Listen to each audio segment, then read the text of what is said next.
y'all, welcome back to my channel and welcome back to another edition of Foodie Fridays. So this Foodie Fridays, I'm going to be making tuna casserole. I mentioned in my grocery haul that I was going to make this or the hamburger steak, and this is just what I feel like making tonight, so that's what's going to be on the agenda for Foodie Fridays. So for this easy recipe, it is so easy, guys. It's one of my favorite like go-tos to whip something up really quick, and I love it because it's just like nostalgic for me as a kid. I grew up eating this, so it's one of those things you grew up eating as a kid that as an adult it really brings you back and you love it. So for this recipe, it is so easy as far as ingredients go. You need 2 boxes of Kraft macaroni and cheese. I just got the Great Value kind. The Kraft's probably a little bit better, but that's what I have on hand.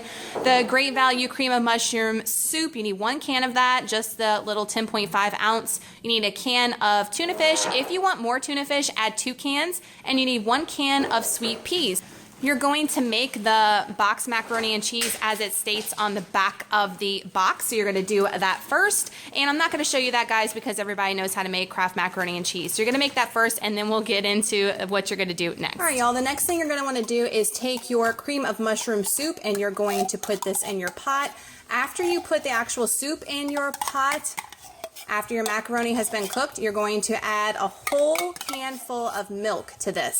Now, just eyeball it. If you want it drier or more creamier, it just depends on your taste. So just add as much milk as you want. When you get done adding the first can, you can always add more, but you can't take away. So, all right, so I'm gonna get my milk and I'm going to pour it in the can, and I'm gonna fill it all the way to the top, but I'm gonna add like half of it at a time and stir, because if I don't want that much liquid, then I'm not going to put that much.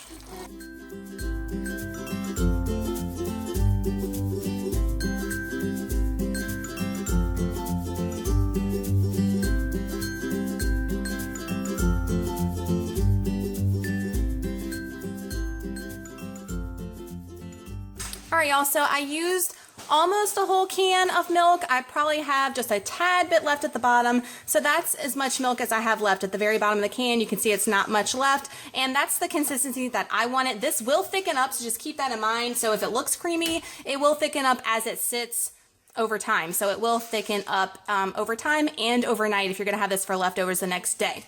All right, so the next thing we're going to do is we're going to add our can of peas. Make sure you drain them. We're going to add the whole can in there.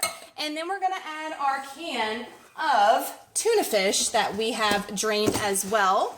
Sorry, guys, for the shaking. Kiddos everywhere.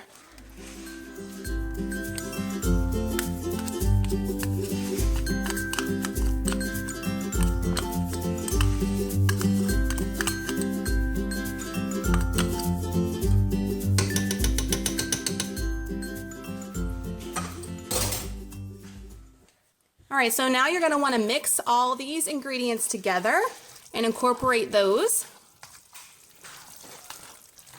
And guys, this is pretty much it, okay? So the only thing else I'm going to add to this is I'm going to add some black pepper. I'm actually going to add a lot. I think the black pepper really gives it a lot of flavor and the depth that this dish needs. So I'm going to add a lot of black pepper to it.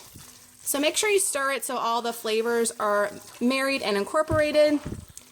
I'm going to add the black pepper to it, and after I add the black pepper, and guys, just again, eyeball this. I don't have an exact measurement on this, and I add a little bit as I cook it. After you add the black pepper, then you're going to put it back on the stove top, and you're going to want to heat it through. So let it bubble and heat through until it gets warmed and the cream of mushroom soup has kind of thinned out a little bit along with that milk.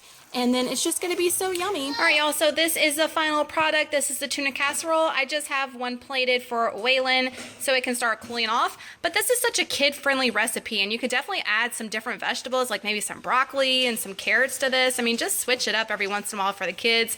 But the kids really love this because obviously it's got macaroni and cheese in it. And like I said, it's a kid recipe from when I was growing up, so that's why I still like it as an adult. So it's a cheap recipe, easy and kid friendly. You can't go wrong. So give this video a thumbs up if you enjoyed it, and hit that subscribe button if you're not with me already, because I do a Foodie Fridays every single week here on the channel, and I'd love to have you a part of the YouTube fam. And until next Friday with another Foodie Fridays, love you guys so much. Thanks so much for watching, and enjoy your weekend. Bye.